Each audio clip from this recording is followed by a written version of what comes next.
இயேசுவே ஆண்டவரே, இந்த உலகத்தில் நாங்கள் வாழ்ந்து கொண்டிருக்கும் பொழுது நாங்கள் எவ்வாறு வாழ வேண்டும் என்றும் எவ்வாறு வாழ்ந்தால் நாங்கள் ஆசீர்வாதத்துடன் இருக்க முடியும் என்பதை பற்றி தெல்லம் தெளிவாக நீர் விளக்கி கூறுகின்றீர்.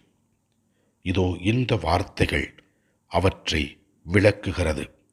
மத்தேயு 16 அதிகாரம் 27 இறைவசனம் இவ்வாறு கூறுகிறது. மானிடமகன் தம் தந்தையின் மாட்சியோடு தம் வானதூதருடன் வரப்போகிறார். அப்போது ஒவ்வொருவருக்கும் அவரவர் செயலுக்கேற்ப கைமாறு கிடைக்கும் என்று.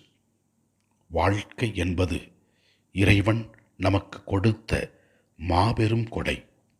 இந்த வாழ்க்கைக்கு தேவையான ஆசீர்வாதங்களை இறைவன் நமக்கு கொடுத்திருக்கிறார்.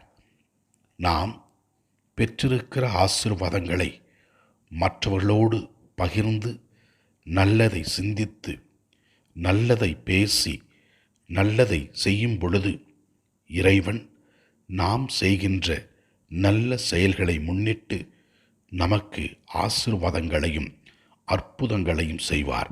எனவே ஆண்டவருக்கு உகந்தவர்களாக நல்ல செயல்களை செய்வோம். ஆண்டவர் நமக்கு நல்லதை செய்வார், நல்லதை கொடுப்பார்.